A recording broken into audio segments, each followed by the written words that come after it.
Hi friends, welcome to akshaya.com. இன்றைக்கி இந்த வீடியோவில் அரை கப் வேர்க்கடலையுடன் ஒரு கப் அரிசி சேர்த்து ரொம்ப சுவையான நல்ல ஒரு ஹெல்த்தியான பிரேக்ஃபாஸ்ட் ரெசிபி. அதுவும் ஈஸியாக செஞ்சிடலாங்க.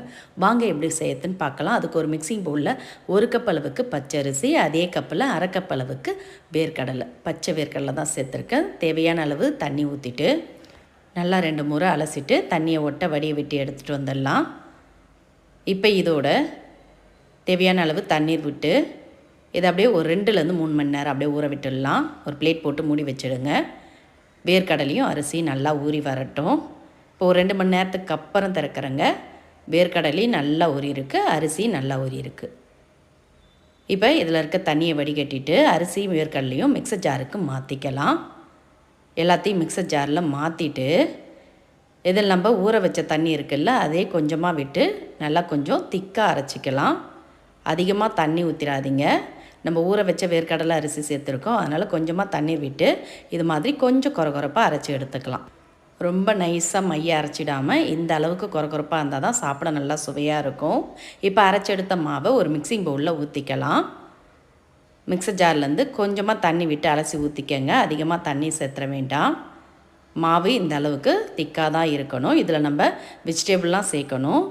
வெங்காயம், கேரட்லாம் சேர்த்தோன்னா கொஞ்சம் நீத்த மாதிரி ஆகும். இப்போ இதோட தேவையான அளவு உப்பு சேர்த்துக்கலாம். கூடவே ஒரு டீஸ்பூன் அளவுக்கு சீரகம் சேர்த்துக்கலாம்.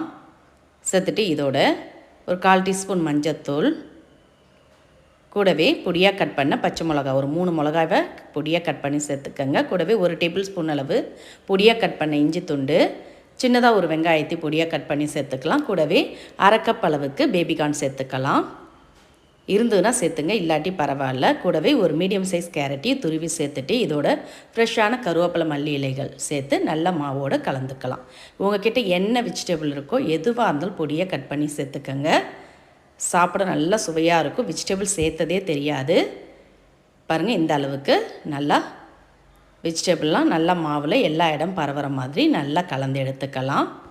இப்போ இந்த மாவை ஊற்றி எடுக்கிறதுக்கு பணியாரக்கல்ல சூடு பண்ணியிருக்கேன். இதில் எல்லா கோயிலும் கொஞ்சமாக எண்ணெய் ஊற்றிக்கங்க. எண்ணெய் ஊற்றி சூடானதும் இப்போ நம்ம கலந்து வச்ச மாவுலேருந்து ஒரு குழிக்கரண்டி அளவு எடுத்து ஊற்றிக்கலாம்.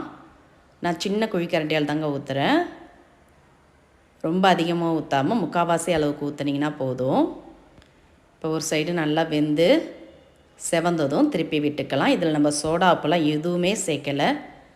ரொம்ப சுவையான நல்ல ஒரு ஹெல்த்தியான பிரேக்ஃபாஸ்ட் ரெடிங்க. இதை நீங்கள் சுட சுட மாலை நேர உணவாகவும் செஞ்சு தரலாங்க.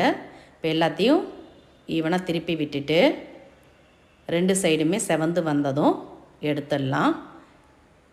பாருங்கள், 2 சைடுமே நல்லா செவந்து மேலே கிறிஸ்பியாக உள்ள பஞ்சு மாதிரி சாஃப்டாக நல்ல சுவையான ஃபில்லிங்கான பிரேக்ஃபாஸ்ட் ரெடி ஆகிடுது. அரிசியோட வேர்க்கடலை வெஜிடபிளாக சேர்த்து இதே மாதிரி இதே அளவுகளோட இந்த பிரேக்ஃபாஸ்ட் ரெசிபியை நீங்களும் இன்றைக்கே ட்ரை பண்ணி பாருங்கள். இது அப்படியே சாப்பிட்லாம், ரொம்ப சுவையாக இருக்கும். நீங்கள் விருப்பப்பட்டிங்கன்னா இதோட கார சட்னி, தேங்காய் சட்னி தொட்டு சாப்பிட்டா கூட இன்னும் அருமையாக இருக்கும். எந்த அளவுக்கு மேலே கிறிஸ்பியாக வந்திருக்கு பாருங்கள்.